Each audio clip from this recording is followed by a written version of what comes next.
Welcome to the party, pal.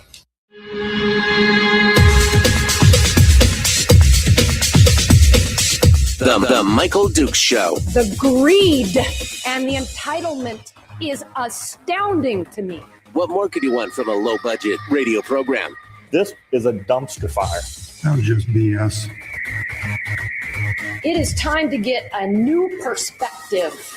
We know just what you need, and we've got just the cure. Open wide and prepare for a steaming hot cup of freedom. I just don't fathom it. The Michael Dukes Show, streaming live across the world.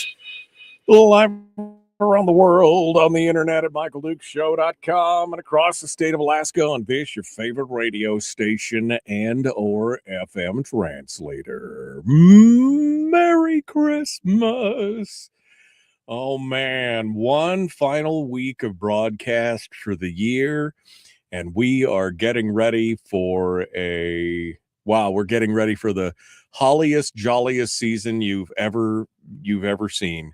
I feel so I decorated the studio. I literally decorated the studio and have got things squared. I didn't have anything else to do. I mean, the wind was blowing so hard, if I stepped outside, I probably would have been blown over.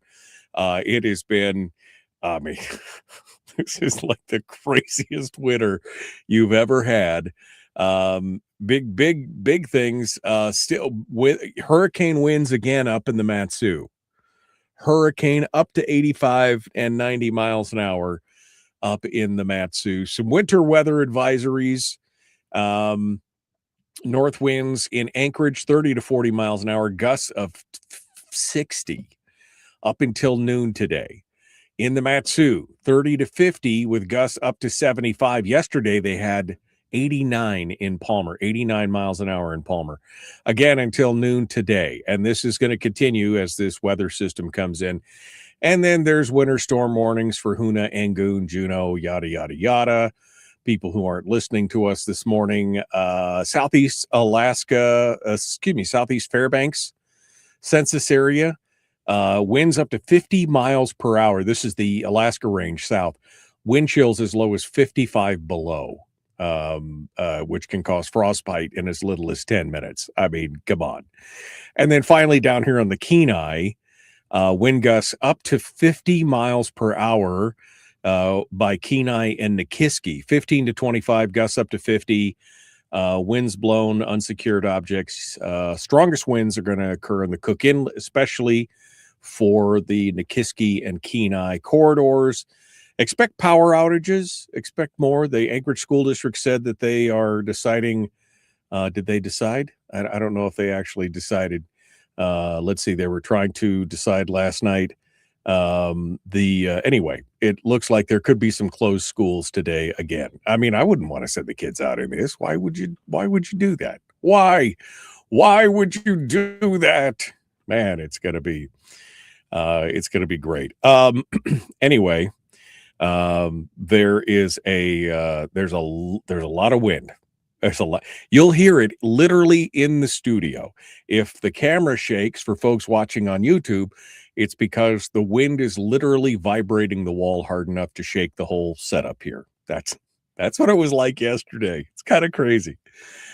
All right, my friends, Monday, the Monday edition. Today is the 15th. We are officially 10 days away from Christmas. Hey, you got all your Christmas shopping done, right? I'm just asking. I'm just asking. You got your Christmas shopping done, right?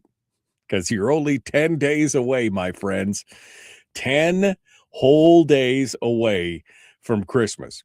Now, a quick reminder, this is the final week of broadcast for the program for the year. Starting on Monday, the show will be on hiatus, and we'll be on hiatus through the new year, and we'll be returning to the airwaves on the 5th of January, which is Monday the 5th. And so we'll be taking if I do say so, a much-deserved rest for the much-deserved rest for the remainder of the year. And on a note for that, we are going to try and steer clear of most of the politics stuff. Now, I know that there's stuff that happened over the weekend, the terror attack in Australia and the stuff, and it doesn't matter. I mean, it doesn't matter right now. All we can do is hang out and just enjoy each other's company for the next couple days. Okay. So, I'm ready to, I'm ready to go. And we're going to kick things off today with a little bit of holiday cheer. Today's show, we're going to focus on movies that made Christmas great, movies that make your Christmas special. And we're going to go through some of them. We're going to talk about some Christmas movies that you've never, ever heard of. I swear, you've never heard of them. I found a couple different lists and I was like, well, what? But there are some great movies. And then I'm going to tell you some stories about some of your biggest Christmas favorites that you probably never heard of before. And some television shows. Yes, there are some TV shows that are fun as well.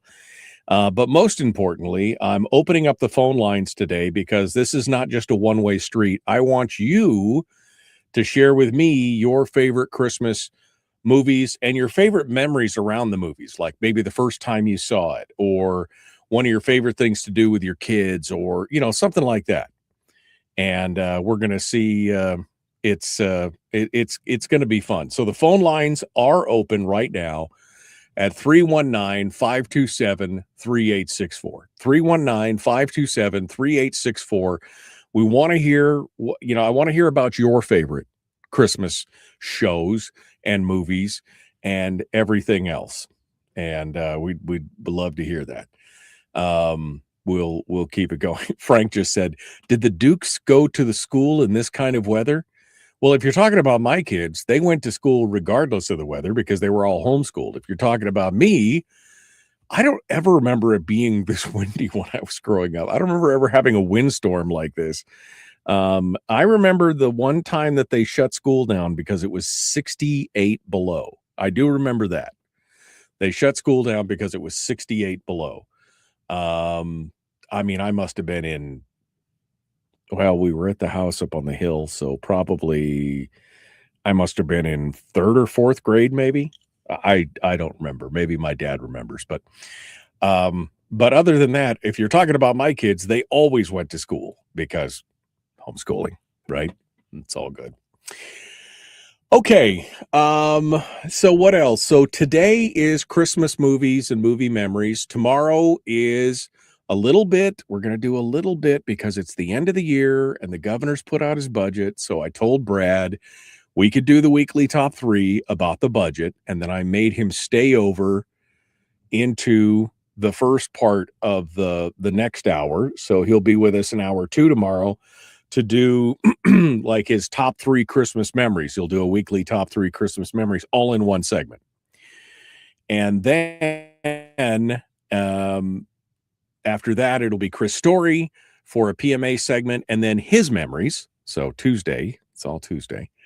Wednesday, Rod Pyle is going to be joining us in hour 2. Rod Pyle, who works for JPL and worked for NASA, did some consulting on the History Channel. He's written a bunch of books about space, travel, exploration, everything else. He is my space guy. He is my brother space nerd. And he's going to be on Wednesday. The first part of Wednesday, we're going to talk about, I don't know, what, Christmas music maybe? Maybe we'll talk about Christmas music. And then on Thursday, we'll continue that discussion of Christmas music and favorite Christmas memories. By the way, today's going to be different. I'm just telling you right now. Just telling you. The recipe contest. Everybody asked me to put the recipe contest up. I mean, like a half a dozen people. And then like 2 of you, excuse me, 2 of you have participated on the recipe contest. It's a battle of 2 right now. I'm not going to do this contest again. I just don't think I'm going to do it because, what's the deal? I got it. It's right there. You could win a coffee mug, some coffee. You could win all kinds of stuff. I bared my soul to you with my grandmother's Christmas recipes. My wife put recipes up there. My wife's got more recipes up there than anybody else. She can't win, but Chris and Amy, they put their recipes up. Well, first of all, let me make sure I'm not making a liar out of myself because Facebook sometimes it loves to filter things. Let me make sure. Nope, that's it. Just 2 extra recipes. Broccoli casserole and green bean casserole. Okay, good. Those are delicious. Where are my desserts? Where are my other sides? Where are all the Christmassy guys? This is where we, come on. This is where we share all of our great recipes together, all of our fantastic family recipes. Anyway, go over there and do that. Do it to it. All right. It's all good. Okay.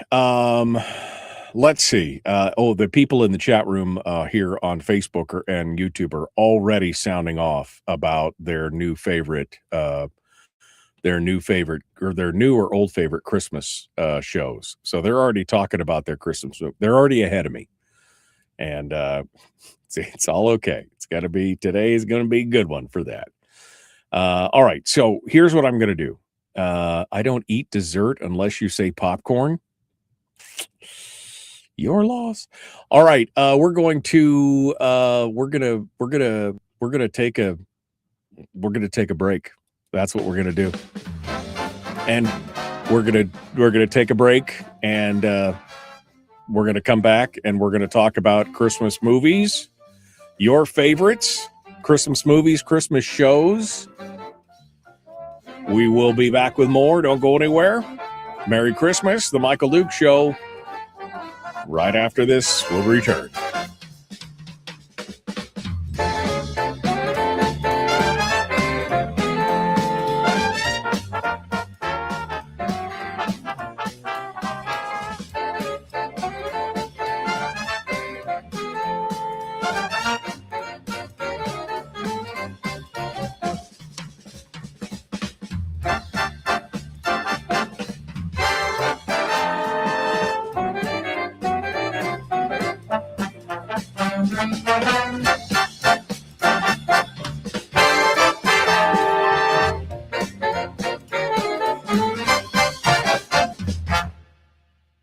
If you missed the show, you can listen to it on your time with Dukes On Demand. Oh, and it's free. Like America used to be. Streaming live every weekday morning on Facebook Live and MichaelDukesShow.com. Okay. Man. just do that. How about that? I'll just do that. So what do you think? Huh? What do you think? I mean, I did the decorating myself. What? I mean, it's what do you, how's it going? The wind blowing against, it's quiet now compared to what it was. I was working in here last night and it was like, whoa. All right. Denise says, did someone say best Christmas show? Rudolph, hands down. Are you talking about the Bass and Rankin stop motion claymation Rudolph? Is that what you're talking about? They played that yesterday at the local movie theater here. That was always a lot of fun. All right, let me go back up here to where we got started.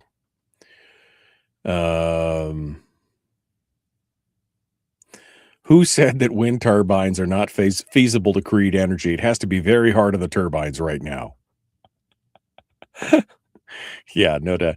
34 below in Fairbanks, says Chris. I mean, it's, what was it, 14, 15? So 14, 15 with a 1,000,000-mile-an-hour wind here. What is it? It's 10 degrees and clear. 10 degrees and clear. Well, wait, my other one says it's 16 degrees. Okay, I believe this one better. 16 degrees. Highs of 19 today. Windy. It's going to be windy. Go figure. It's going to be windy. Yeah. Winds with sunshine, yada, yada, yada. Feels like highs in the low 20s, lows in the mid-teens. All right. Good morning. Let's go getting all caught up. There are people not listening to this show. I know, contrary to popular belief, there are people who don't listen to this program. Why? I have no idea. Good morning. Made some turkey stuffing balls last night. They taste, I don't know what a turkey stuffing ball is, but it sounds great. Going to a party at Nakatomi Plaza tonight. Kevin says Die Hard is his favorite Christmas movie. So Anthony agrees. Again, my wife is saying that Lethal Weapon is a Christmas movie. I haven't seen Lethal Weapon in 20 years. I watch Die Hard every Christmas. So there you go. My 16-year-old nonverbal son loves old Christmas movies and cartoons. He's nostalgic. I love it. I love that. That movie that came out on Netflix last year was a good contender, Carry On. It checked all the Die Hard boxes and was on Christmas. I heard that. Remember, Willie was talking about that.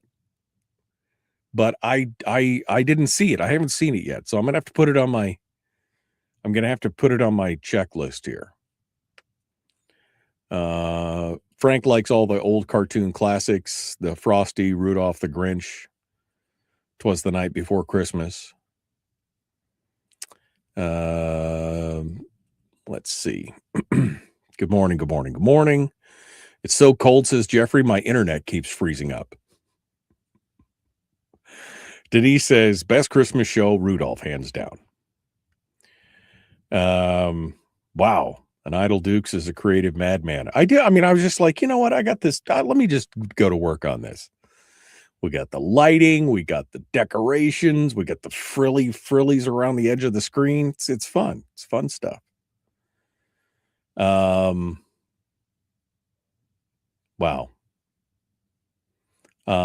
Denise says, I saw It's a Wonderful Life on the big screen. Wow, it was amazing after watching it on the TV for 50 years. Isn't it, though? It's a whole different deal. Buffalo Gals, would you come out tonight? Yeah. Those people who are what's called communists, the ones who aren't listening, says Anthony. They're the ones that aren't listening. All right, here we go. Let's get to it. The Michael Duke Show. Common Sense Radio.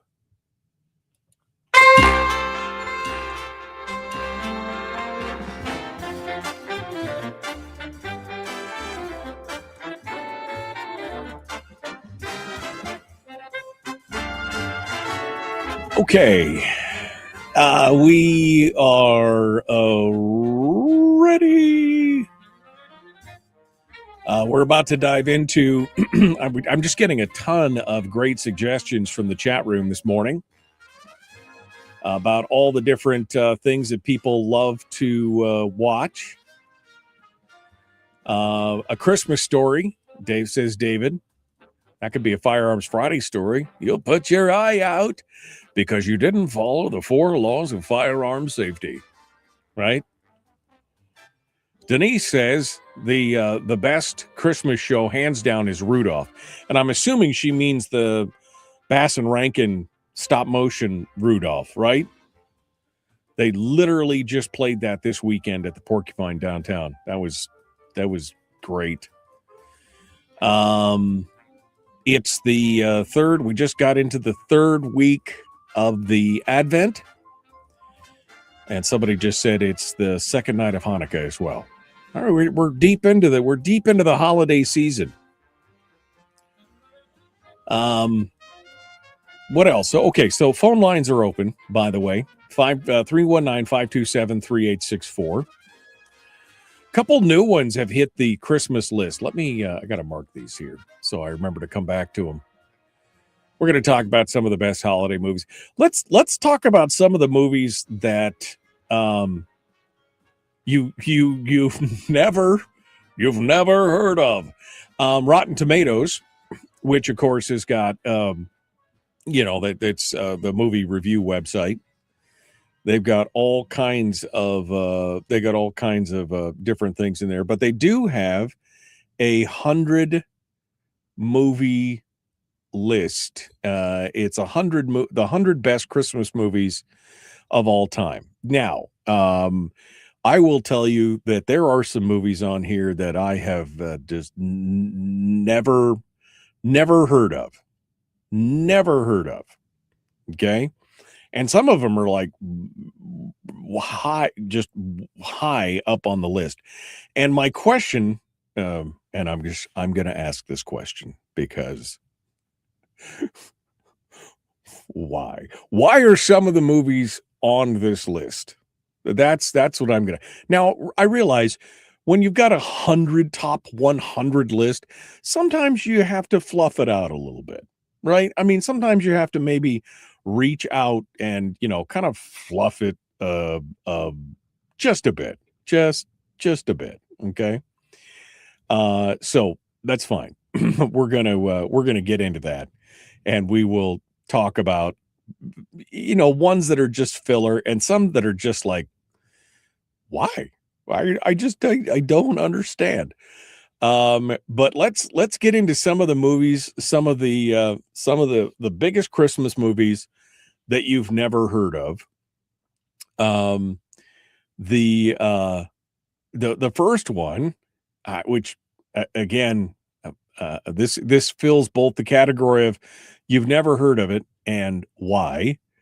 Coming in at number 3 on Rotten Tomatoes 100 top Christmas movie list is The Holdovers from 2023. Paul Giamatti is the big star in this. It's a curmudgeonly New England prep school instructor decides to stay home for the holidays. He decides to stick around. He's forced to remain on campus for Christmas break, and he sticks with the kids who are there. And apparently it's touching. But that's number 3, one you never heard of. Here's the one that I'm just like, what? Number 4 on the top 100 list. It's called Tangerine, 2015. I don't even want to read the description of the movie. I really don't. After hearing that her boyfriend/pimp cheated on her while she was in jail, a transgendered sex worker and her best friend set out to find him and teach him a new lesson. That sounds like a Christmas movie if I've ever heard of it. I mean, that definitely sounds like a Christmas movie, right? Who makes these lists? Miracle on 34th Street, yes, checks all the boxes. The number one movie, by the way, on Rotten Tomatoes, and I don't, it's because I think it's the critic score, the Metacritic score. One that some of you may have heard of, but just may never have seen. But quite honestly, it's one of my favorite unsung little movies. And this was the sweet, and we're going to talk about this in a little bit. This is the sweet pre-war Jimmy Stewart. Okay. 1940s, The Shop Around the Corner with Jim Stewart and Margaret Sullivan. And it really is one of my favorite. It is one of my favorite Christmas movies, 100%. The Shop Around the Corner. You've Got Mail, the Meg Ryan and Tom Hanks movie. It's a remake of The Shop Around the Corner. This is the original, and it is fantastic. Number 2 is Meet Me in St. Louis, which I've never seen. Judy Garland, Margaret O'Brien. It's a treat for all the ages. Let's see. Again, Miracle on 34. Little Women. It just doesn't seem like that's a real Christmassy movie, but you know, who am I to guess? Tim Burton's The Nightmare Before Christmas. I've seen it a couple times. Not my cup of tea. My daughter loves it. My oldest daughter, she loves The Nightmare Before Christmas, and loves talking about it as well. The new animated short, well, it's new, it's 5 years old, called Claus, Klaus. Postman accidentally brings about the genesis of Santa Claus. I've heard good things, never seen it. Another one that you've probably never heard of, coming in at number 9, and that is Carol. Carol, like Christmas Carol. Carol. Again, an aspiring photographer spots the beautiful and elegant Carol perusing a dolls in a 1950s Manhattan department store. And, again, I don't know. I just don't know. Number 10, It's a Wonderful Life, which we're going to talk about here in a little bit in hour 2. Probably the definitive classic Christmas movie from 1946. This is the post-war Jimmy Stewart. And again, we're going to talk about that. And of course, Donna Reed. Die Hard comes in at number 11. And yes, Die Hard is a Christmas movie, my friends. The new Guardians of the Galaxy Christmas Holiday Special from 2022. That's number 12. Arthur Christmas is number 13. That's an animated short from 2011. The 1960 classic, The Apartment, with Jack Lemmon, Shirley MacLaine, and Fred McMurray. That's boy, there's some crazy stuff that's going on in this thing. Little Women again. Edward Scissorhands is number 18. Although great movie, I just don't know how Christmassy it is. Is the consensus that it just has to take place during Christmas? That's what makes it a Christmas movie? I don't know. A Christmas Story. You know, I haven't watched A Christmas Story in I think I've only watched it once. But for some people, some of you out there, you'll shoot your eye out, right? Darren McGavin, Peter Billingsley. This is again the quintessential 1983 classic. But again, I think I've only seen it once, but some people have got to watch it every year. And you know what? More power to you. If you haven't watched movies from Jalmari Helander, who is a Norwegian director. Norwegian? Finnish? No, Finnish. He's a Finnish director. Sorry, I knew it was one of the. Anyway, he's the guy that wrote. Oh my goodness! I just forgot the movie about the gold miner who comes back and meets the Nazis as they're fleeing from Finland and Norway, and the guy goes all ham on the Nazis. I can't remember what the name of the movie is now. Anyway, same director, same starring actor, which is Oni Tamila. This movie is called Rare Exports: A Christmas Tale. And this movie is hysterical. If you like a crossbreed of deadpan humor and a little bit of kind of scary horror mixed in, this is the movie for you. Rare Exports: A Christmas Tale.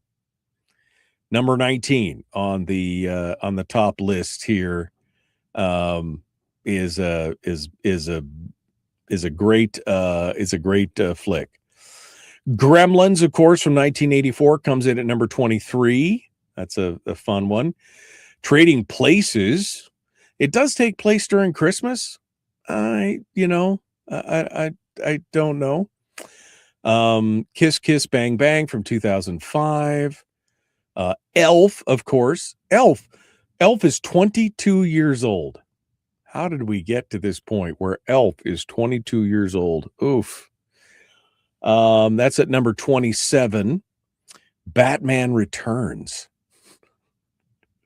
Yes, the Tim Burton, Michael Keaton, Danny DeVito, Christopher Walken, 1992. That's a Christmas movie.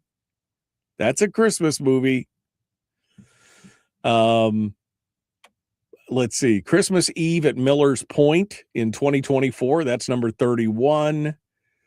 The Man Who Invented Christmas from 2017. That's Dan Stevens and Christopher Plummer. And that's a little bit of a twist on the Christmas Carol. It's about Dickens. It has two of my favorite actors, Dan Stevens from Stargate, and Christopher Plummer, and of course Jonathan Pryce. That's also another good one. Great. Number 32 on that. Coming in at number 35 is A Muppet Christmas Carol, which is just so classic, which reminds me that this Sunday at 1 p.m. over at the Porcupine Theater, the radio station is sponsoring a showing of The Muppet Christmas Carol. So come on down, enjoy it as well. I don't enjoy this. My wife has watched this and she loves to watch this occasionally, but Bad Santa from 2003, Billy Bob Thornton and Lauren Graham and Tony Cox. Not my cup of tea, but coming in at number 34, just before Muppet Christmas Carol. I have to say that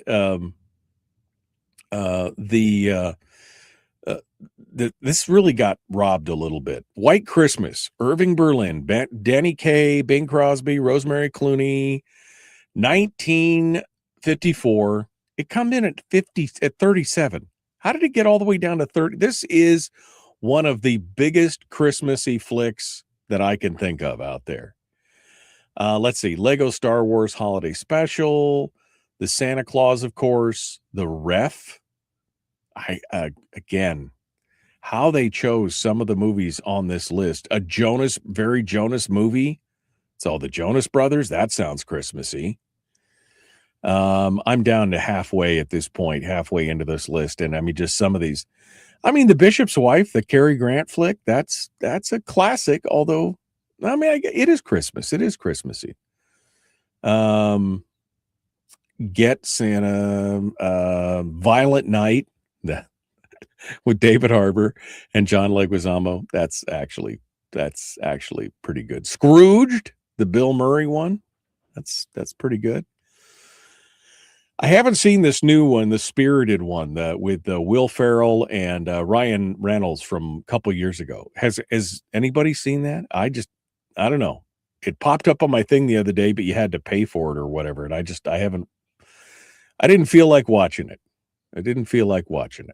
All right. So just some crazy movies that you've never heard of. A lot of them, especially, are in the super top of this.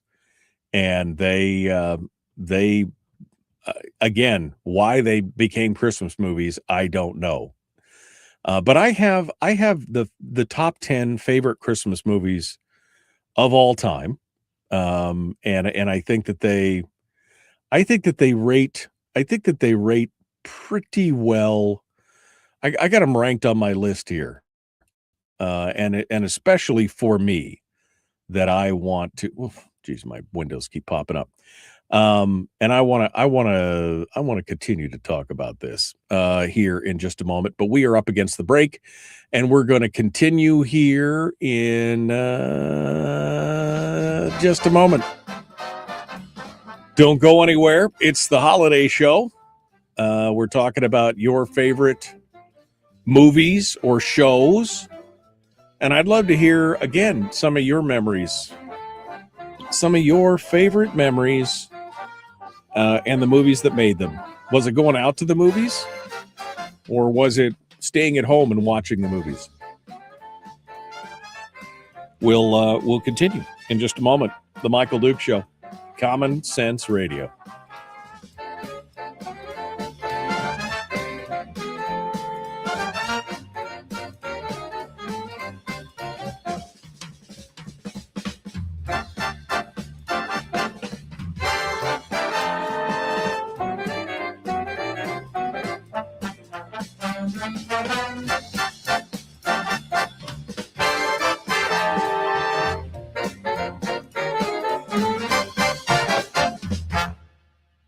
We're broadcasting live through a series of tubes, allowing all of these entities to provide streaming stuff going on the internet. Well, it's kind of hard to explain. Sorry. Streaming live every weekday morning on Facebook Live and MichaelDukesShow.com. Okay. I got it back. It was right there. Okay. Got it. Let's see. I was still stuck on the turkey stuffing balls. I'm still trying to figure out what that is. All right. Tonight is the GOP Christmas party for District 33. Okay.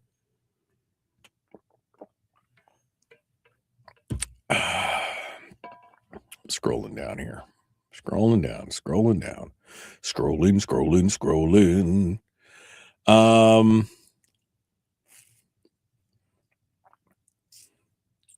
Oh man, this thing is like taking forever to update. All right, there we go.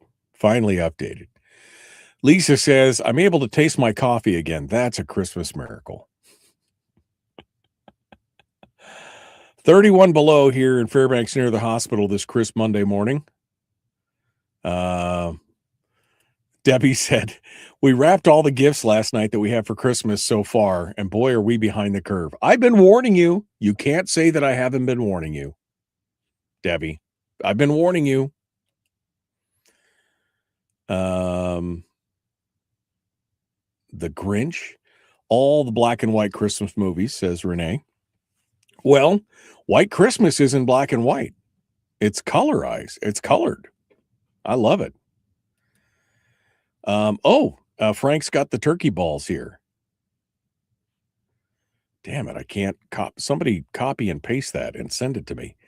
Form into a golf ball, put them on parchment paper, bake in the oven until 400, about 18 minutes. I put gravy on mine. That sounds, gosh. Pork rind panko. Yeah, I'm all about that. Wait, I got to screenshot this. Excuse me. I've got to screenshot this. Come on. My screenshotting tool is so slow. Everything is slow this morning. All right. Let me go over here. Come on. There we go. Froze the world. Oh, right. There we go. Let me save that. Yeah. I mean, that sounds delicious. I need me some of those. I need some of that in my life. Sisu. Yes. Sisu. That is the name of the movie, Richie. Thank you. Sisu was the name of the movie. Stuffing has to be cooked. Okay.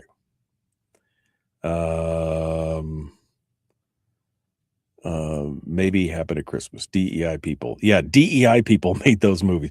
I mean, all those movies that you're just hearing about, and there's another 2 or 3 that I didn't even bother to mention because it's just like, what? Shop around the corner and you got mail. Okay. One of my best Christmas memories. My dad liked his beer. One Christmas, my brother got a BB gun. They tried it out by shooting the balls off the Christmas tree. We live in a trailer. The BB were lodged in my bedroom door.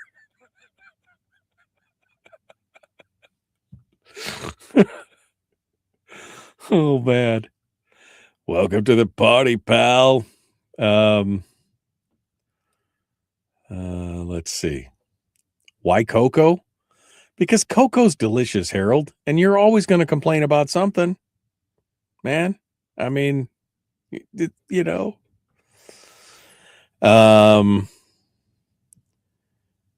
Let's see. Sisu is the movie. We love Elf. Yep, we're getting old. Let's see. The original Muppet Christmas Carol or the updated version where they take out the scene where Scrooge... they're actually putting that back in. That's an actual thing. Most people don't know that. The original Muppet Christmas Carol has a 4-minute song where Scrooge breaks up with the fiancée. And they took it out in the VHS version because they thought it was too sad for the kids to have to face the reality of, whatever.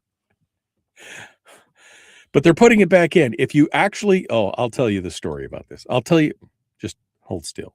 Just hold still. We'll get back to this, Gordon. I got to star this. How much longer we got it? We got about 45 seconds. Home Alone. National Lampoon's Christmas Vacation. That's a great one. Yeah, just heard the news about Rob Reiner. That was sad. I'm not even going to go into that. Rob Reiner died. Was killed. Charlie Brown made the list, but I refuse to listen to Charlie Brown because I hate Charlie Brown. I don't hate it. I mean, I just dislike it. I just dislike it. All right. Am I caught up? I caught up. Home Alone. Yeah. There you go. All right. So we're 10 seconds out. We're ready to go. The Michael Duke Show. Common sense, Liberty Base, free thinking radio. Let's do this thing. Here we go. Merry Christmas. Merry Christmas.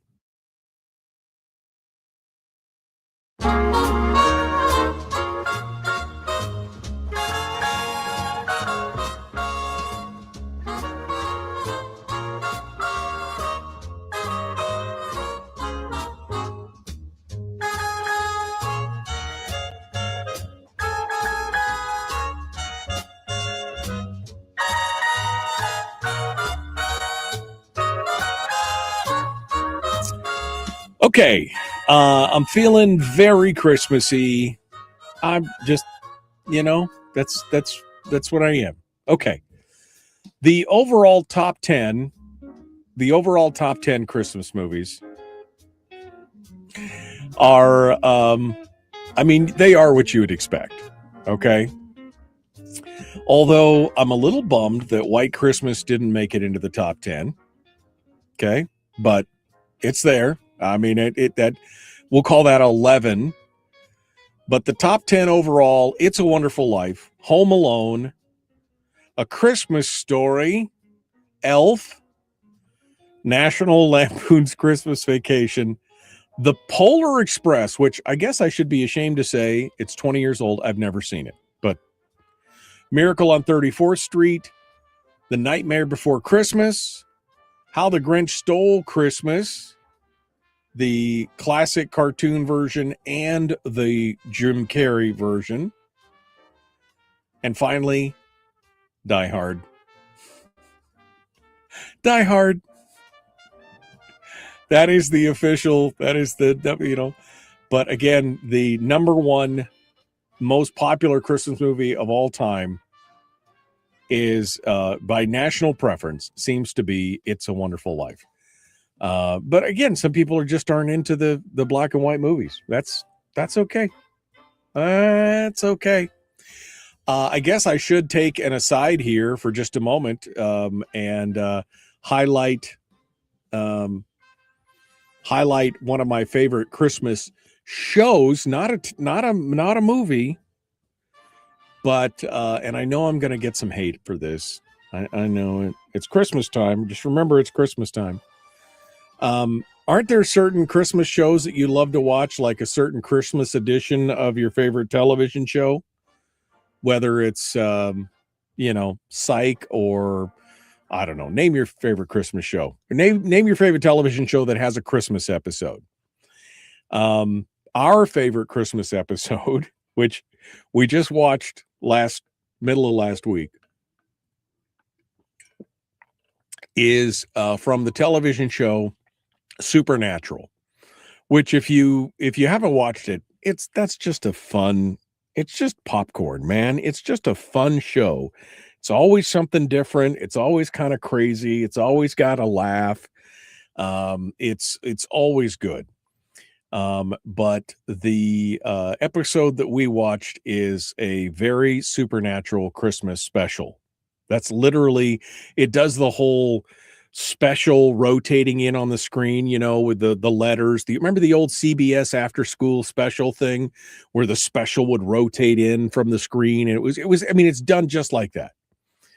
And it's a very Supernatural Christmas special. And I laugh every time. I've seen it 15 times, but I laugh every time.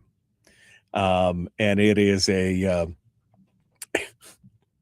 it's a lot of fun. It's a lot of fun. So that gets honorable mention today. What was the other honorable? You remember Jim Varney? You remember Jim Varney? Ernest, right? Ernest P. Worrell. Remember that? Know what I mean, Vern? Right?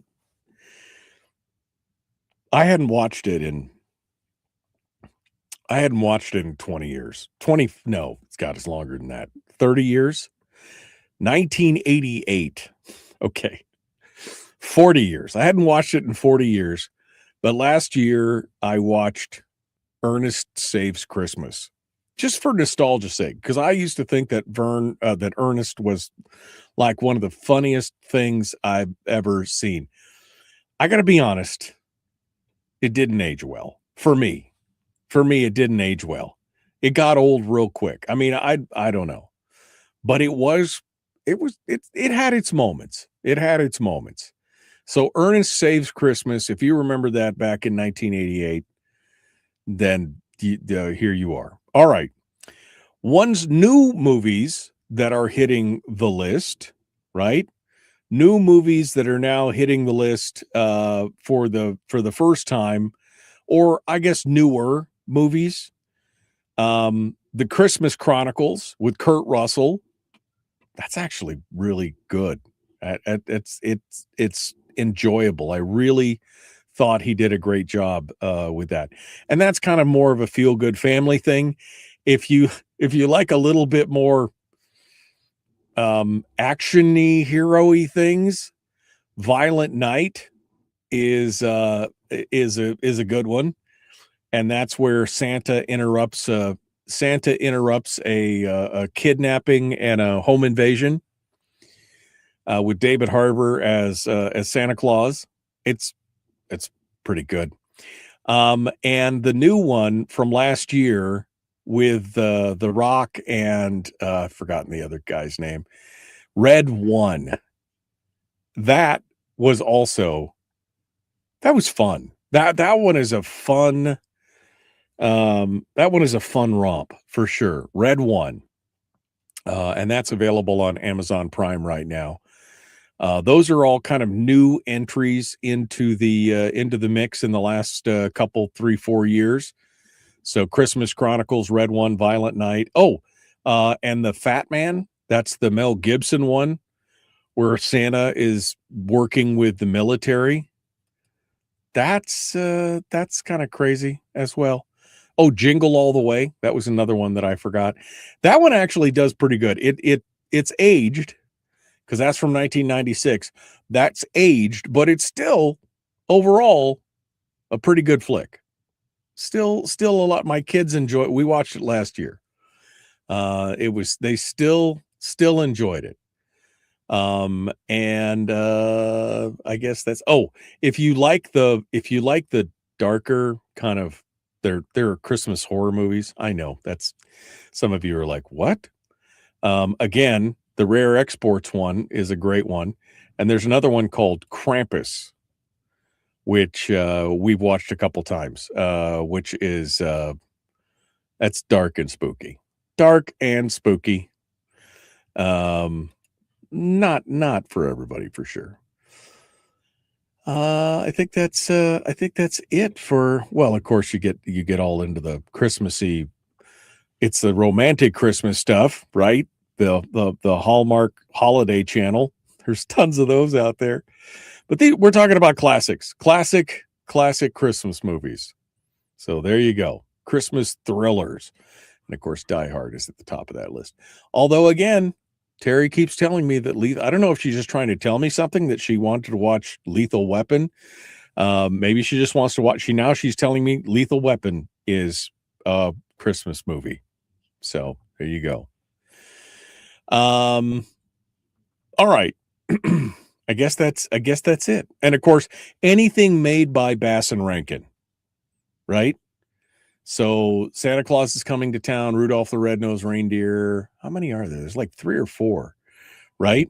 I mean, those are all great ones. And we are going to talk about we're going to talk about the Muppets. Somebody just said something about the Muppets with the cutout part, because there's a part of the Muppets Christmas Carol that have been cut out. Oh, I'll just talk about it now. I got 3 minutes, so let me just do that real quick. There was a part of the Muppet Christmas Carol when it was a theatrical release. When it first came out, they cut out, it was the original movie was great. And then when they released it onto VHS, that's how old this movie is. They cut 4 minutes of the movie out. They cut out the song where Scrooge breaks up with his fiance, or she breaks up with him. It's a very poignant, sad song, but it's I think integral to the whole film. And they cut it out of the VHS version. And then when they re-released it on DVD, they still didn't include it. Here's the good news. If you have Disney Plus and you want to watch a Muppet Christmas Carol, you can watch the regular cut version. Or if you go to the extras tab on your underneath the Muppet Christmas Carol, you can watch the full theatrical release with that extra 4 minutes. And it does, because it plays back into the end of the show. It's super cool. You can watch the whole thing, uncut, unedited. All right, Gordon's on the line. He's going to be joining us here in just a minute. But we're at the top of the hour. We got to go. The Michael Dukes Show, Common Sense Radio.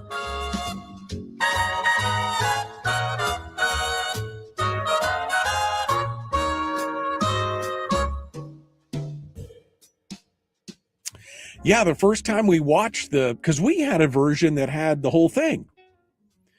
And apparently then we were watching it. Oh, we were watching it on Disney Plus or something, because we couldn't find anyway, the first time we watched it, I'm like, where's the song? Where's the song? And it was like, that was just so crazy. Anyway, and now, of course, you can watch it. You can watch it right now on Disney Plus, the full uncut version. You just have to go to the extras section. and it allows you. That was a little tidbit from somebody here that sent it to me the other day. Okay.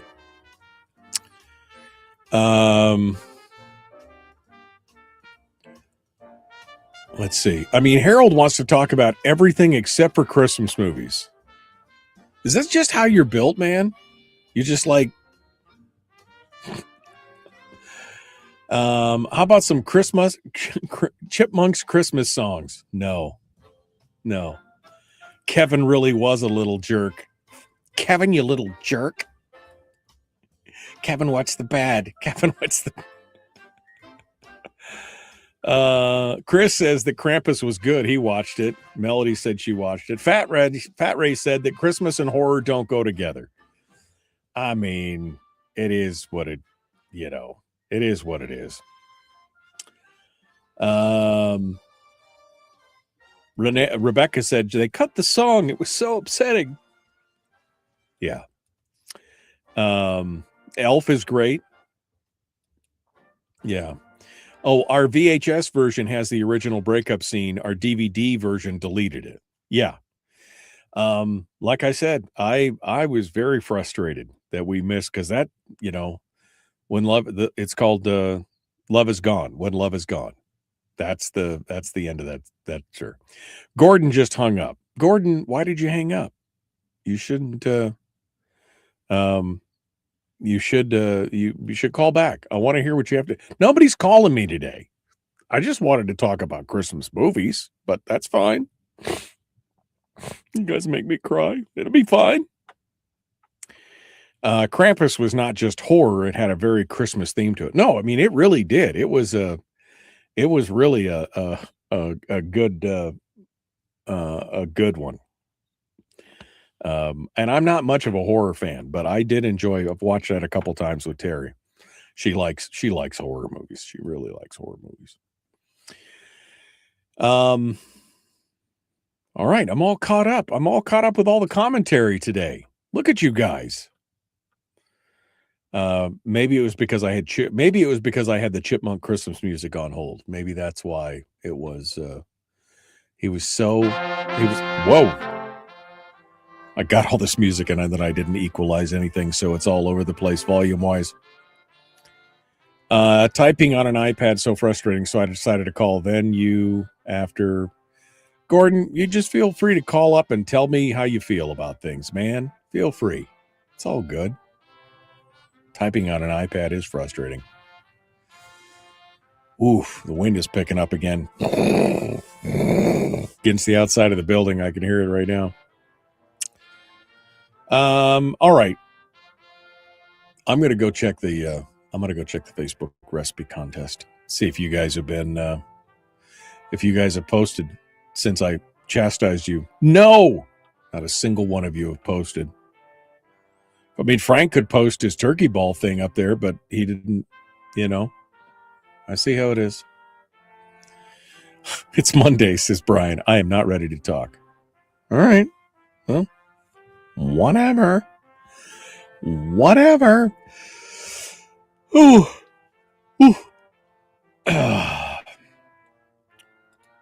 Mm-hmm. Okay.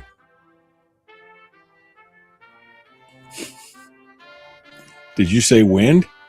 It's still bad here, said Rick. I mean, at this point, it is what it is, right? It's just, you don't like the weather, wait 10 minutes. That's where we're at right now. This whole winter has been kind of weird. But we are ready to go. All right. So I got the untold story of a couple different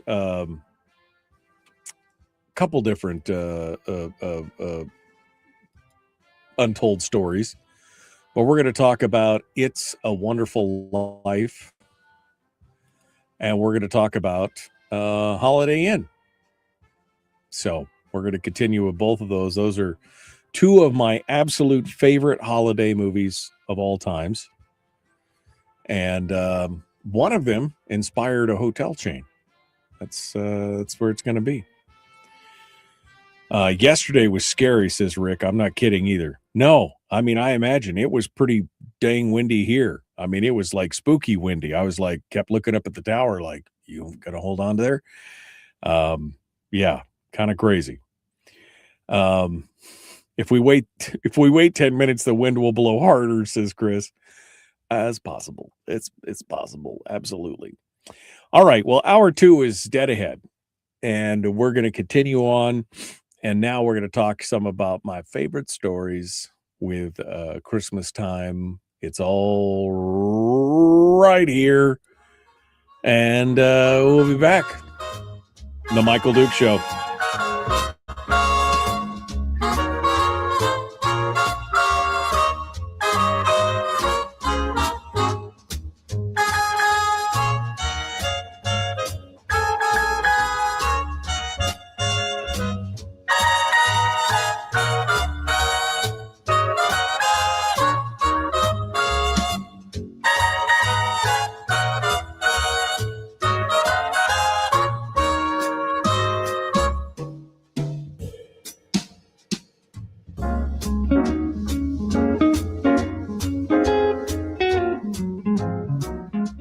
Welcome to the party, pal.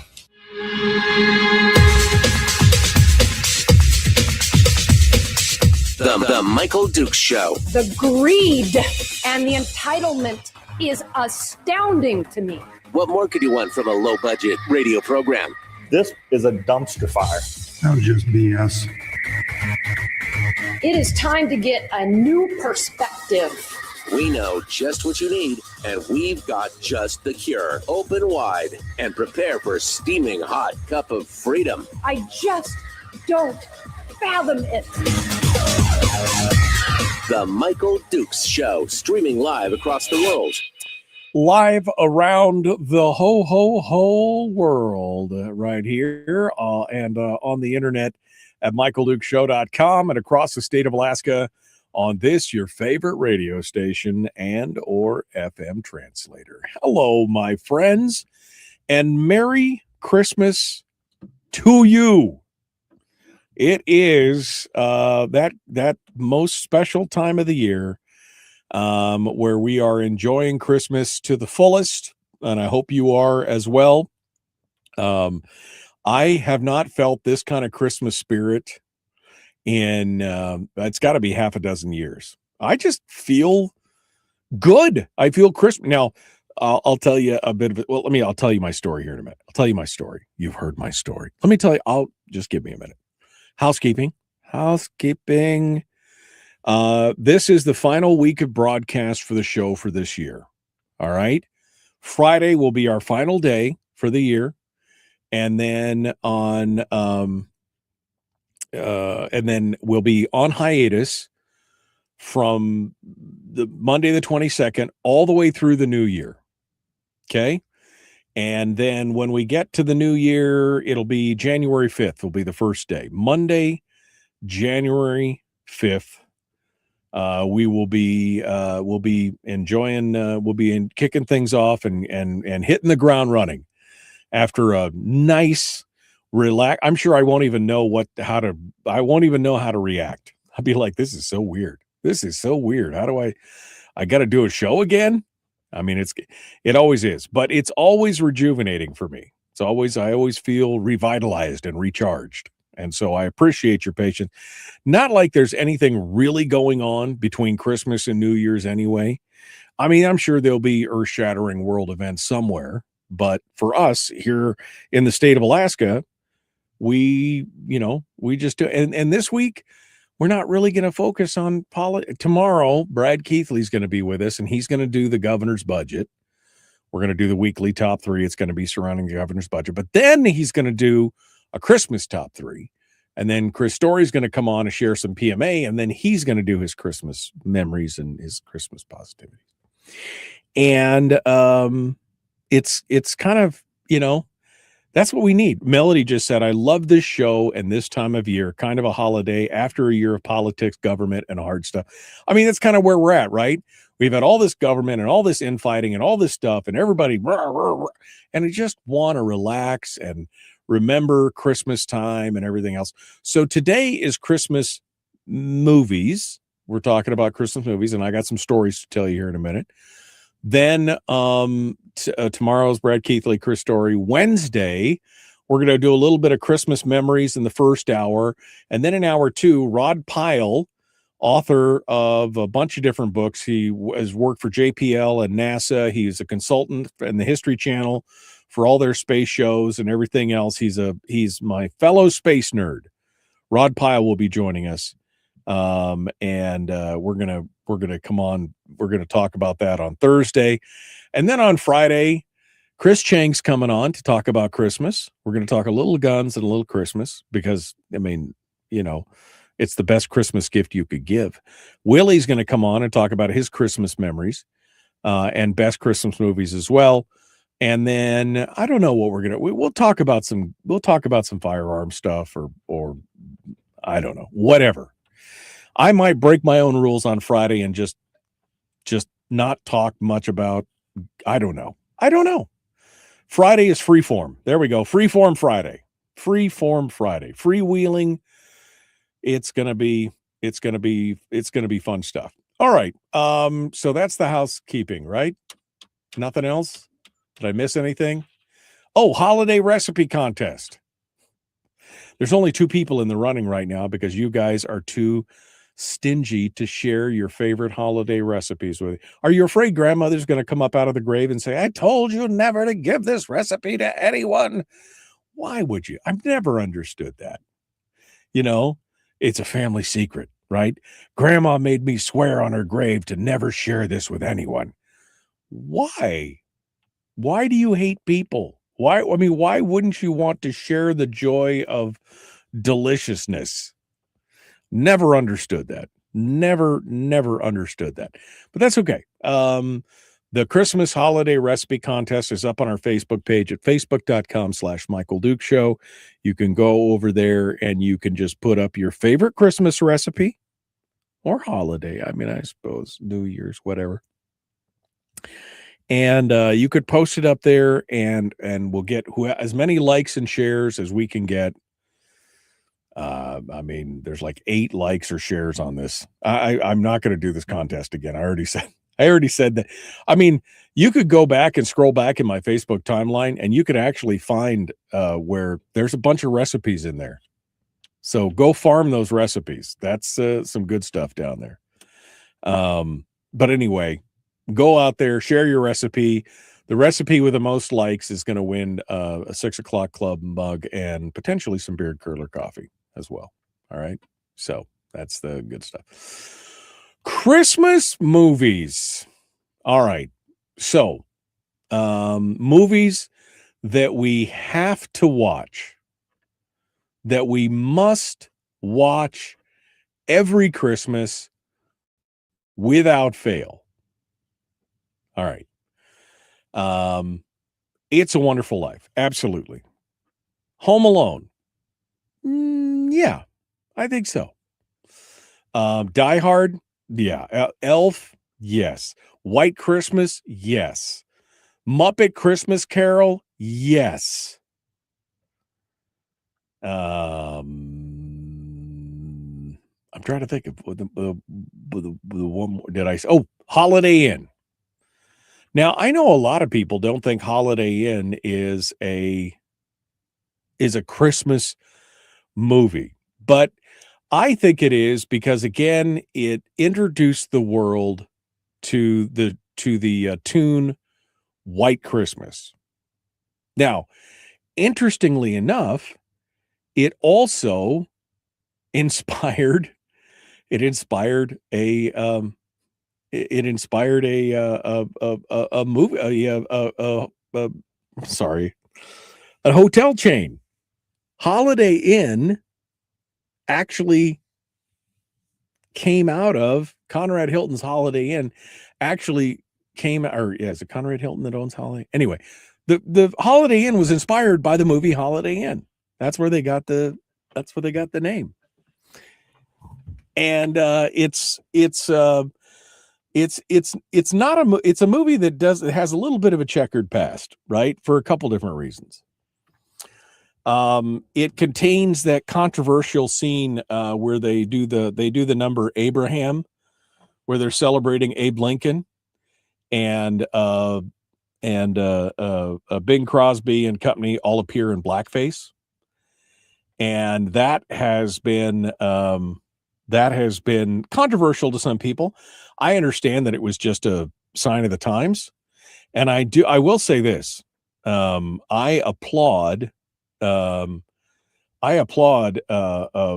Turner Classic. I think it's Turner Classic Movies. That's who had the rights. Turner Classic Movies caused a controversy because the Abraham scene was cut from most viewings of the film. Most of the viewings of the film cut that scene out because people were pearl clutching and were like, well, this is just wrong. It was a sign of the times. It was just that's just the kind of the way things were there during that time frame. Turner Classic Movies caused controversy by keeping the film intact during its screenings due to the network's uncut and edited policy for all the movies it shows. So now there's some pearl clutching over it. It's like nails on a chalkboard by today's standards. But again, it is what it is, right? It's kind of, that was the day and age of where this was at. So that's kind of the darker, I guess, if there's a besmirchment on this, that was kind of where it's at. It took Irving Berlin a long time to get this to the big screen. He started out early in 1933. He wrote the song Easter Parade as one of the original tunes for Holiday Inn back in 1933, and he originally thought it was going to be a Broadway show, but eventually he signed a deal with Paramount. In 1940, filming began in 1941, and they didn't finish until 1942. And he was very upset about how slow everything went. But again, there was a war on by that time, and so things kind of slowed down over that. The fact that we were at war at this point is that one of the things that Holiday Inn was that it filled an important void during the war years with this emphasis on what mattered most to the average American, which was family, home life, and simple pleasures. Countless families were separated during the holidays for years at the time. And so the collective experience of watching the same movie, even while they were oceans apart, kind of provided some solace to them as well. And of course, it also showcased all of Irving Berlin's songs. And of course, he was a genius as well. Irving Berlin was a song making genius as far as this went. It garnered a bunch of Academy Awards or nominations and one Academy Award. And this is again where White Christmas became this is where it was introduced as a song. And it proved especially touching to war-weary soldiers who were stationed in Europe and Pacific during the war.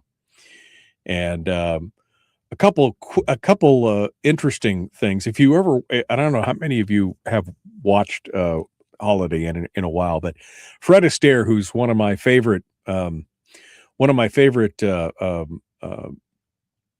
actors / dancers, he did a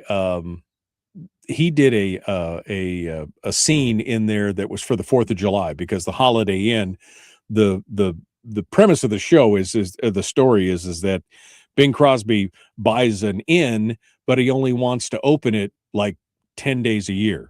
And so he opens it only on holidays. And so every major holiday has a singing and dancing number, and people come out of there. And the 4th of July, of course, this was right there at the opening of the war.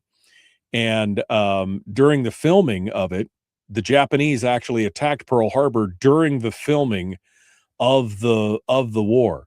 And so at that point, this show for Say It With Fireworks, which was the 4th of July version, was rewritten and put back together, and basically it becomes kind of this war, kind of war propaganda thing, and it's very, very powerful.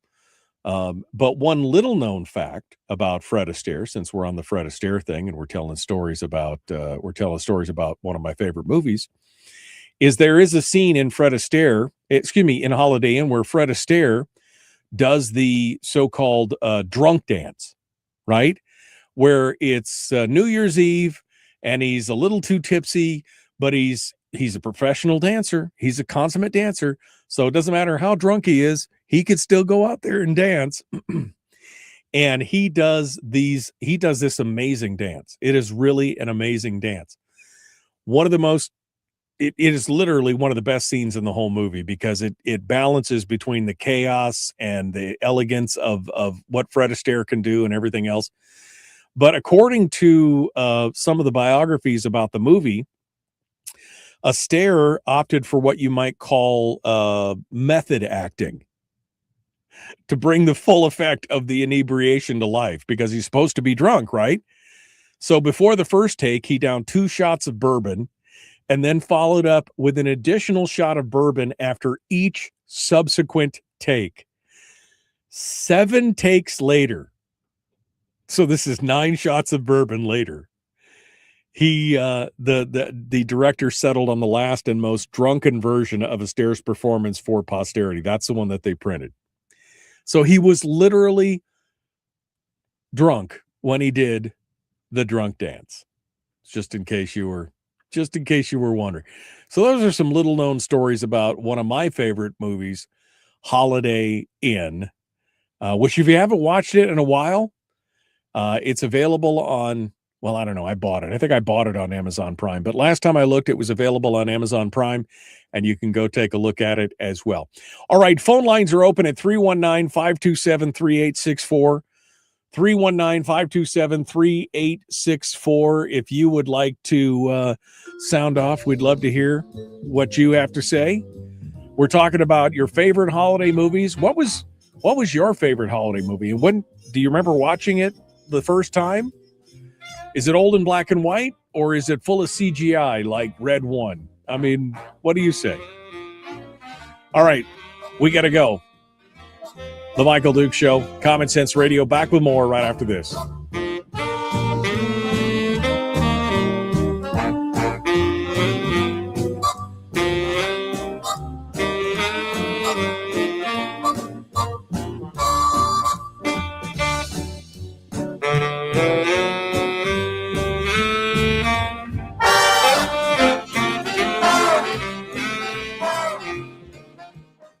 If you missed the show, you can listen to it on your time with Dukes On Demand. Oh, and it's free. Like America used to be. Streaming live every weekday morning on Facebook Live and MichaelDukesShow.com. All right, Miguel, you're in the doghouse. He said he was going to post, and he keeps talking about the vanilla ice cream melted and used as batter for their Christmas breakfast French toast. You keep bragging about it, and then you didn't post it up to their Facebook recipe page. Now, you're in vacation in the Philippines, and if you can comment on my show, you certainly can type that up and post it to my recipe contest, because I told my wife about it, and now we're both anxious to try it. So let's do it, okay?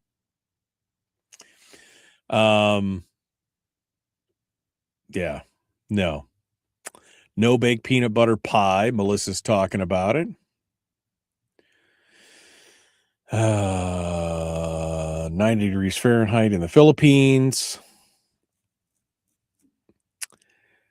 Melody McCullough, what is, let's see. Klina, what is Klina? What is Klina?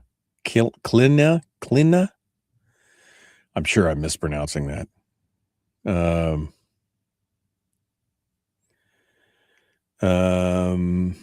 Let's see.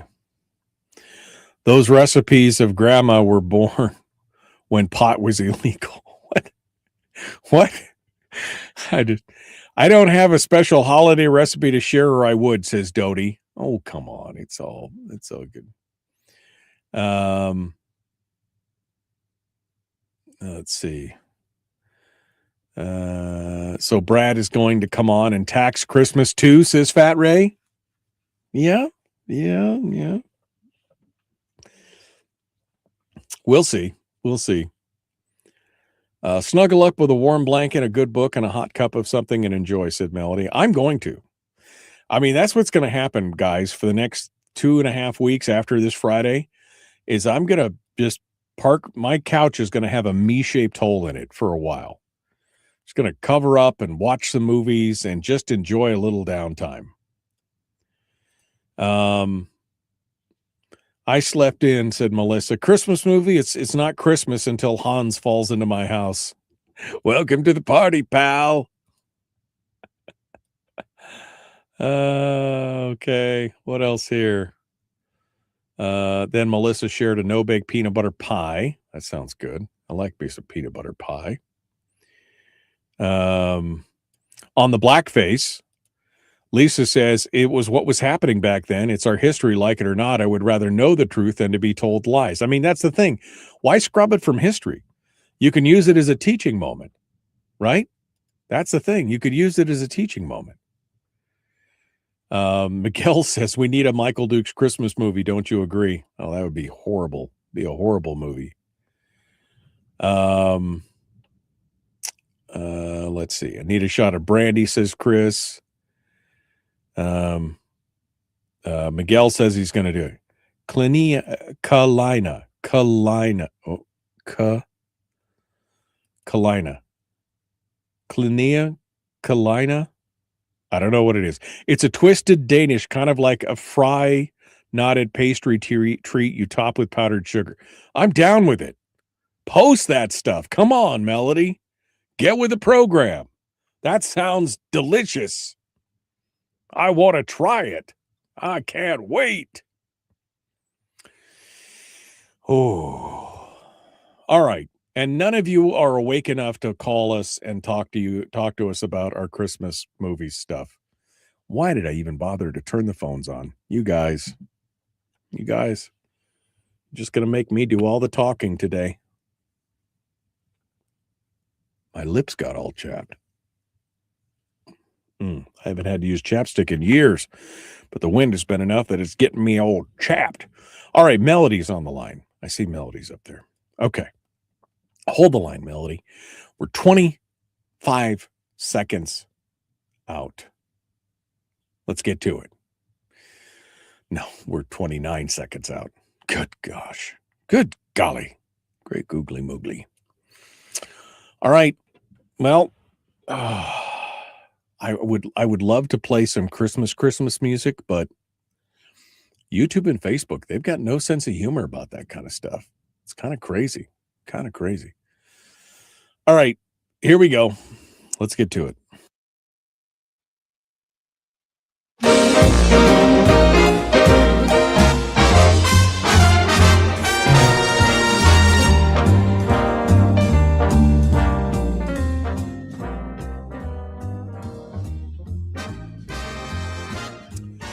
Okay, we're continuing on Christmas memories and movies. Got more to talk about. One of my favorite all-time Christmas movies is, of course, It's a Wonderful Life. It's a movie that was a failure. We're going to talk about that here in just a moment and some other very interesting stuff. But first, Melody's on the line, calling from the Matsu. Let's see what Melody has to say this morning as we get ready to go on. Good morning, Melody. How are you? Good morning. Merry Christmas. Merry way Christmas. to pronounce it is Kalina. Kalina. Well, we were talking and about. I am working on posting it. It's Okay. a long recipe, so I'm working on putting it into the chat room. Okay. So Well, don't hold your panties. put it Michael. in. Don't put it in the chat room. Post it to the recipe contest on the Facebook page so that everybody can share Okay, it. I will Okay. post it to the recipe contest on the Facebook Yep. page. You see, And yeah, it still has my grandmother's handwriting on it. It's a typed card. wow. It's typed on a typewriter, and it has her handwriting on it. Isn't that crazy? This isn't. Isn't that crazy? Yeah, it's crazy. It's Yeah. kind of heartfelt. Yeah, no, I feel that for sure. I've got I have a spiral bound note card book that my mom gave me when I moved out of the house a few years ago. And it's all written in my mom's handwriting, and it's kind of coming apart, and it's, you know, but it's got a lot of good memories in it. And you should scan that. You should take that recipe and you should scan that into your computer so you have a picture of it.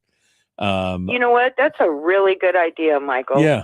I just had to dig to find it in my cooking, in my cookbook. Yeah, I would But do that's that. a really good idea. I also have another one, my grandma's apple nut cake, that I need to call my sister and get the recipe. I'll post that on Oh, the that Facebook sounds so. page Now as tell well. me about Kalina, because I've never had it. It's a twist. Okay, so Kalina is basically a dough that you mix up. It's got sugar, vanilla, almond, butter, margarine, baking powder, salt, flour, and you knead the dough until it's firm. Then you roll it into 1/4 inch thick, and you cut it into strips, and then you put little slits in the middle, and you pull the dough through itself. So it's kind of like a twisted donut. Like a almost, braided but it's donut. knotted. Yeah. Yeah, Okay. like a braided donut. And then you fry it in oil, and you fry it till it floats. And then you take it out and you dust it with powdered sugar or your choice of dusting. You know, you could put cinnamon on it. You could do whatever you want. And it's really yummy good. I grew up making it and eating it. Well, I can't wait for you to My grandkids are now making it. Yeah, I can't wait for you to post that to the recipe page. I will definitely try that. But okay, I promise you I will go on as soon as the show's over, because I like listening to you. Huh? And I will get it posted up on your Facebook page. Yep, facebook.com/Michael Duke Show, and it's pinned right to the top of the page. You can see there's a picture of a Christmas feast. You just click there and you just post it in the comment, and I will test it out. I'll give you my 10 out of 10 rating, my 1 to 10 Okay, rating. only if you follow the recipe exactly. Okay. I don't care what you put on top, but you got to follow the recipe. Otherwise, it's not going to be so good. Well, you got to try it. You know, when you say you can put anything you want on top, so we got to try it with powdered sugar. Yes. But we absolutely have to try it with cinnamon and sugar, because that is like my favorite thing ever, right? It's your variety. Yeah, absolutely. Whatever you want. All right, Melody. Well, I appreciate that. Thank you for calling in and sharing with us. That is some fun stuff No there. problem. I just want to tell everybody in the chat room, Merry Christmas, you guys. Yep. Have a wonderful holiday. Thank you. Enjoy the memories. Make them. Yeah. Make lots of memories. Absolutely. Absolutely. Thank you, Melody, for calling in, and we look forward to seeing that recipe. Terry asked, hey, Michael, didn't you have a bread pudding recipe you couldn't find? Guess who found the bread pudding recipe? This guy. Yeah. Guess who has a loaf of French bread getting crusty on my counter in there, getting a little hard, because I want it to be a little hard before, because then I'm just going to soak up everything really well. Yeah, this guy. I am ready. I got a turkey in the fridge. I got a whole bone-in ham down at the store. They just called me on Friday to come pick it up. I got to go get it today. So I got a whole bone-in ham. I got a turkey. I got some bread pudding. Mom has already got a whole list of pies that she's going to be working on. I got a couple new recipes for some other side dishes that we're going to try. And good. No, I have not posted it yet. I can't share all my recipes Terry's like, where's the bread pudding recipe? I can't share all my recipes like right out of the gate. I'll tell you what, if you guys are good, and if we get to on the recipe contest page, how many somebody just said they just posted. So are we up to 3, 4? No, there's still just, let me refresh this page, because, you know, let me refresh the page to make sure that I'm actually seeing it. If we get to There's Sherry. Sherry just posted, and then Frank just posted his turkey stuffing balls. Nice. All right. So if we get to 10 more recipes, besides we can't count my wife's or my recipes. So we've got 4 recipes. If we get 6 more recipes on the recipe contest page, I will post my grandmother's bread pudding recipe. I've already posted the homemade pumpkin pie recipe, and my wife posted her rum cake recipe and her secret kiss cookies, which are like a kolache dough with a Hershey's Kiss in the middle. Oh, so good. Oh my gosh, so good. They're addicting. They're just addicting. But I've already posted those. But if you want my grandmother's bread pudding recipe, you got to give to get, right? I will post my grandmother's. I should make that like a prize. Like only one person get. No, that would be wrong. I won't do that. I will post it if we get 10 recipes on there. We got 4 plus my wife and I's. We need 6 more. And if we hit 10, I will go ahead and post the bread pudding recipe up on the thing. That would be great. Oh, mine is there. It's under Terry's disclaimer. Oh, Brian's got one up there as well. So I only need 5. Man, sometimes I hate Facebook because it's not showing all the comments. Anyway, facebook.com/Michael Duke Show /live. /Michael Duke Show / anyway, go over there and check it out. This thing's a mess, man. It's a hot mess. Josh just pretzel Rolo treat. Oh, my daughter made these last year. They are so good. It's like crack. It's like square pretzels. Like you use the little square pretzels and you use the dark chocolate Rolo candy caramels, and then you bake them till they get kind of melted together into a sweet and salty and delicious. Sweet and salty and delicious. So it's going to be good. Brian, I don't know where. Oh, maybe you saved it to the. I don't see it, Brian. You need to go to the main page, not the Common Sense Core page. That's what you need to do. Go to the main page and let's get it done. All right. Oof, man, I'm up against the break already, and I still have one set of stories to tell about my favorite. Well, it's so hard. I love It's a Wonderful Life, and I love White Christmas, and I love Holiday Inn, and I love Muppet Christmas Carol, and I love Die Hard. Those are my 5 top Christmas movies. I mean, I gotta watch those every Christmas. But there's just something about It's a Wonderful Life that stuck with me since I was a kid. And I'm going to tell you some stories about that one here in just a moment. All right. So we'll be back in just a hot minute. We got one more segment coming up. It's the Christmas edition of the Michael Duke Show. Yeah, I know. It's going to be going. I can't wait. We'll be back. Don't go anywhere.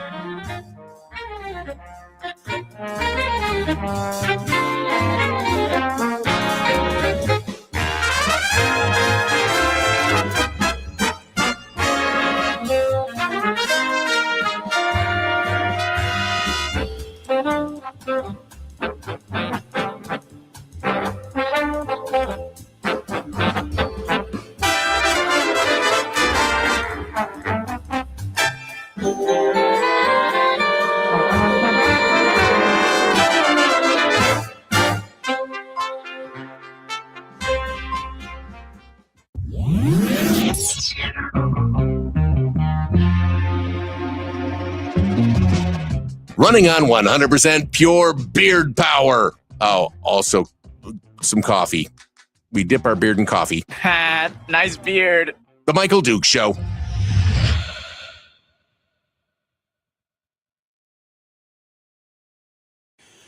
Okay. Rick just said, good God, I'm going to have to get something to eat now. Wish I had some bread pudding. I bet, you know. All right.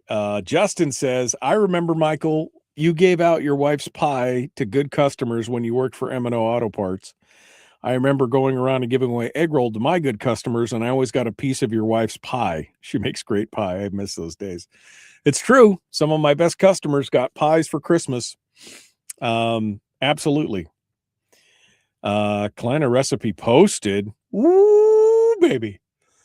We're going to have to test drive this, folks, right now. I could tell you. We're going to have to test drive this right now. Let me refresh the page.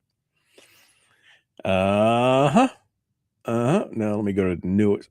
Oh, broke the damn feed.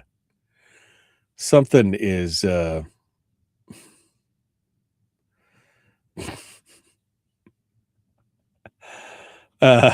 sorry. Somebody just posted something funny to Facebook. Where was I? Okay, here we go. Boy, Facebook is so busted sometimes. All right. Come to the newest comments first. Kleina. Oh, she just snapped a pic of the card and put it up there. I got to look at this. 5 eggs, sugar, vanilla extract, almond, margarine or butter, baking powder, cup, milk, salt, mix or knead until dough is firm, or fry. Can't read it because it's turned sideways here. In half for smaller batch. Cut in half for smaller batch. 2 cups. 2 cups of shortening. Oh, okay. So, or 2 cups of shortening. 2 squares of butter. I'm assuming 2 squares of butter means 2 sticks of butter because it's 2 cups of shortening. So I'm assuming it's 2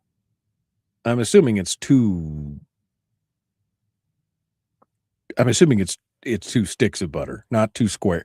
It says 2 squares, but I'm assuming that's what it means. Melody, if that's correct, please let me know. But I'm assuming that that's what that means, is that it's 2 sticks of butter. So, Brian posted his, found this in my grandmother Cherry's cookbooks. It is pozole. Is that? No, it's not pozole. It's, oh, it was it pozole? What was it? Did my Youper pastries get posted on recipes? Yes, 2 sticks of butter. 2 squares of butter is 2 sticks of butter. What is it? Oh, it's Danish sopapilla.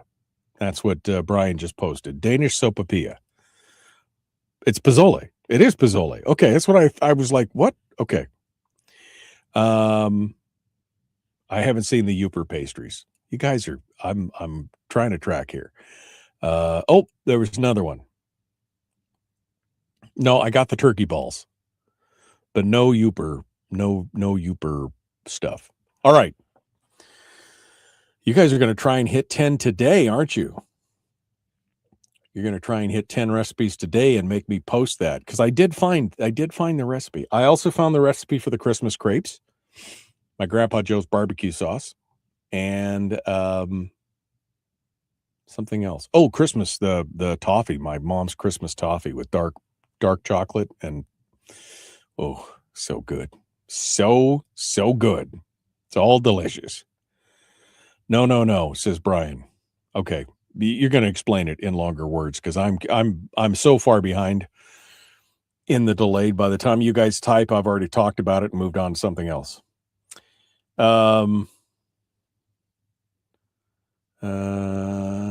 Okay. Love the music. I do too. I love the music. I love a little Christmas music. I specifically got music that was allowable by the radio station and by Facebook and YouTube. So we'll see if somebody dings me on it today, but I hope not. Tomorrow, this is all big band. Tomorrow it'll be techno or something. Next day it'll be jazz. We're going to do a little bit of just a different flavor each day. Okay. Coming down to it.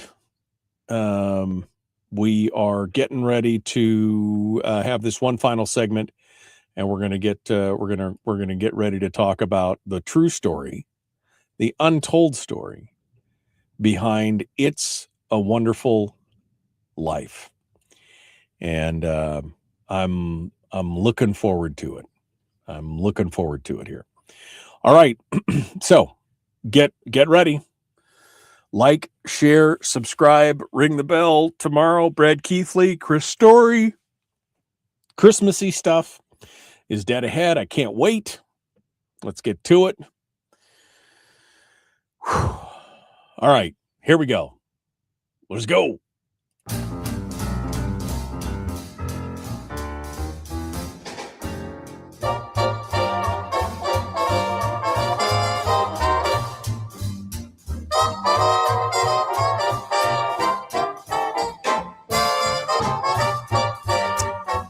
Okay. So one of my favorite Christmas movies is It's a Wonderful Life. And I mean, I still remember I just it's great. I love it. I still remember when I was a kid, I was in a theatrical production of Mame. I think it was Mame. It was Mame. And I thought it was funny. Anyway, I remember I was emulating George Bailey at one point, and the director thought I was hysterical. Mary, kids, I'm home. You know what I mean? I mean, that's just, it stuck in my mind even back then. Now, interestingly enough, this movie was a failure, an abject failure. In fact, this was Frank Capra's last big movie. Frank Capra formed Liberty Studios right after the war, World War II. And he surrounded himself with some veterans and some other Hollywood luminaries, and they created this new studio, and this movie bankrupted them. It was a flop. It didn't even earn enough to cover the cost of production, and it literally ended Frank Capra's successful career. I mean, Capra's made some big movies, and this was really the last one. It kind of faded into obscurity. It wasn't until 1974 when the movie's copyright expired, and it was then picked up by the television broadcasters, right? NBC, CBS, and they started playing it on the television every Christmas. And that's where it developed a second wind and a life of its own. And it became a staple in American households, despite the fact that it was an abject failure in the year that it was made and the year it was released. NBC eventually acquired the rights to the film and has aired that movie every Christmas Eve for the last 4 or 5 decades.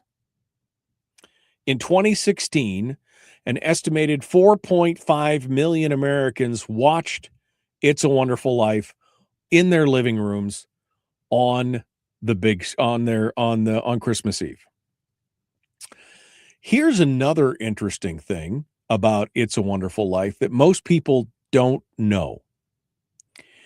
Jimmy Stewart, who was, again, a beloved Hollywood actor at this point, and was well known for movies like Mr. Smith Goes to Washington and The Philadelphia Story. We were talking about The Little Shop Around the Corner. That was one of his movies from 1939. This was all pre-war, okay? Jimmy Stewart was the first actor who felt compelled to put aside his acting career, put it on hold, and enlist in the Army after D-Day. Or after Pearl Harbor. And so he put his acting career on hold. He was already a pilot. And so since he was already a pilot, he was commissioned as a second lieutenant in the Army Air Corps in 1942. But due to his popularity with the public, he was kept stateside. And he was assigned to star in recruiting films and to host rallies for the War Department. And instead of joining the fight, he was tasked with training other pilots who were later then sent to fight overseas. He also appeared in Winning Your Wings, which is a short film aimed at recruiting airmen. After appearing in theaters nationwide, by the way, in 1942, the film resulted in 150,000 new recruits. Jimmy Stewart could sell something. But he was unsatisfied. He wanted to fight for his country. And he believed that, being favored because of his celebrity status, he didn't want that. He wanted to go overseas and fight. So he appealed to his commanding officer, and he was reluctantly transferred to England as a flight leader. And then he was promoted to major after a successful mission in Germany in early 1944 and colonel the next year. Throughout his time overseas, he was determined to serve his country. So for 18 months, he flew B-24 Liberator bombers over Germany. He flew more than 20 combat missions. His most challenging mission was in 1944 over Gotha in Germany. He lost many of his men during that campaign. And to compound the experience, his plane was hit during the mission, blowing a hole just under his feet. He managed to make it back to England, but likely experienced temperatures at 20 below or colder while gazing down through the big hole in the floor. So that's the backdrop of Jimmy Stewart. He was the America's sweetheart. He was beloved. He went out and fought the war. And when he got back, he was a changed man. He was suffering from PTSD, what they called shell shock or combat fatigue at the time. He'd been grounded. They wouldn't allow him to fly because of the PTSD. He had lost a significant amount of weight. He rarely slept. He had reoccurring nightmares. He experienced tremors and mood swings and everything else. And sometimes it would result in actual fits of rage. I mean, I know it's hard to imagine Jimmy Stewart being enraged. And he refused to discuss it because they didn't know how to deal with PTSD back then. So in 1946, right after the war, Stewart was offered two roles. One was a film that was highlighting his wartime career, which was definitely not his style. That's just not Jimmy Stewart's style. And the second piece that he was offered was the main role of George Bailey in It's a Wonderful Life. And this story hits a little close to home when you look at it. I mean, the man goes to the bridge. He contemplates suicide. He's praying. He's at the end of his rope. In fact, you can remember when he's sitting on the bridge and he's saying that prayer. And he says, "Dear Father in heaven, I'm not a praying man, but if you're up there and you can hear me, show me the way. I'm at the end of my rope. Show me the way." In an interview in 1987, Stewart admitted, "As I said those words, I felt the loneliness, the hopelessness of people who had nowhere to turn, and my eyes filled with tears. And I broke down sobbing." It was a one take. The scene was so compelling. It was that one take was it. In another scene, Bailey yells at his family and destroys part of the living room, a fit not unlike those he experienced as a result of PTSD. Despite his turmoil, Stewart said that acting in the movie was therapeutic for him. Now, one of the more interesting stories comes from Donna Reed. Donna Reed, who plays Mary Bailey, his wife. And at one point, he chases her, when they were first courting, he chases her up the stairs to tell her how he really feels. This is in the movie, in the script. And according to Donna Reed, as he reached her on the stairs, and they understood that he was struggling. Jimmy Stewart was struggling. Again, just coming back from this is months after the war. Still struggling, still having it. And when he's supposed to have this heartfelt conversation with her about how he loves her and how he can't live without her and everything else, he rushes up to her on the stairs, and in a whisper, he says to her, "I can't pretend right now." And she says to him, Donna Reed to Jimmy Stewart, "Then don't." And Capper just let the camera run. And that scene, which is super powerful, is Jimmy Stewart not pretending, bearing his soul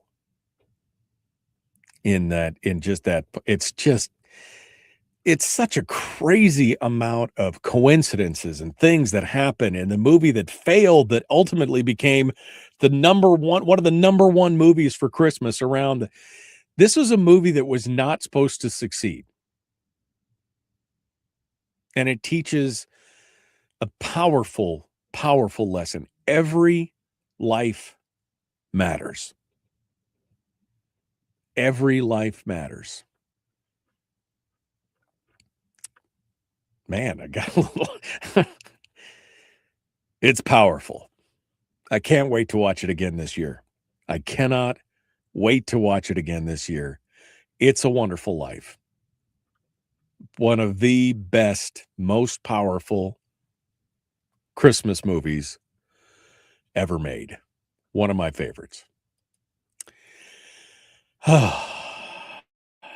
Wow. Had to hold it together there for a minute. Kind of crazy, isn't it? Kind of crazy how that is, how all that works. All right. Yeah, he was an American patriot. He was absolutely an American patriot. He was the first actor to put his career on hold and join the military after World War II, or to join World War II rather. He felt so strongly about it, and just an amazing, it was kind of crazy, but yeah, definitely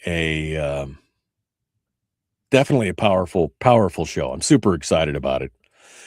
Okay. Well, that kind of wraps it up for me. We're kind of done for today. Tomorrow, we're going to bring Brad Keithley on board, and he's going to talk with us about the governor's budget, which came out last Thursday, and we'll have the weekly top three. Then we're going to get his Christmas top three in hour 2. And then some memories from Chris Story. And then a PMA boost. And then on Wednesday, Rod Pyle. And some other Christmas favorite stuff. And then on Thursday, Christmas music and whatever the heck I feel like talking about. I don't know. We'll see. We'll get you guys to participate a little bit, maybe. All right, the final week. This is the final broadcast week of the Michael Duke Show for this year. Merry Christmas to you and yours. We will see you guys tomorrow. Thank you for coming on board and joining us today. May all your Christmases be bright. Go hug and kiss somebody you love. Will you do that for me? Be kind, love one another, and live well. The Michael Duke Show.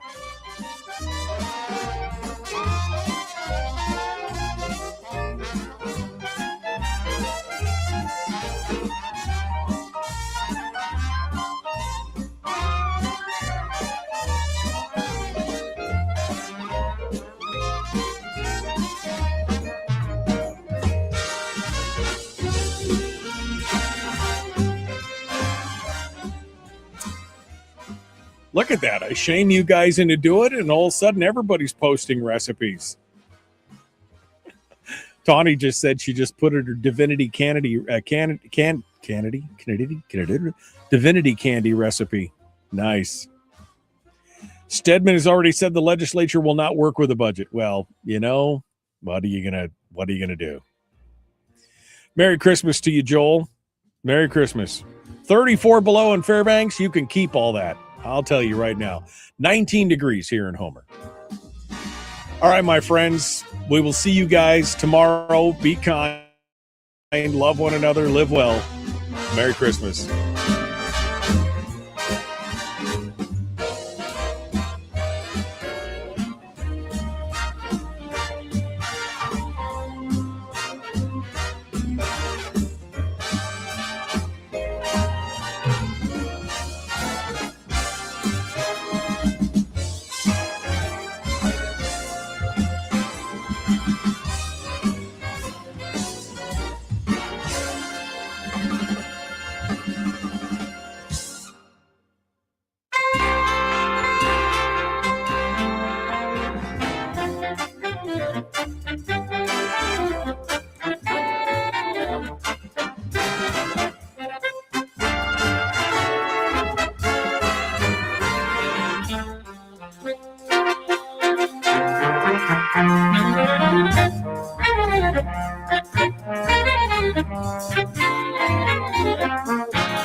Goodbye.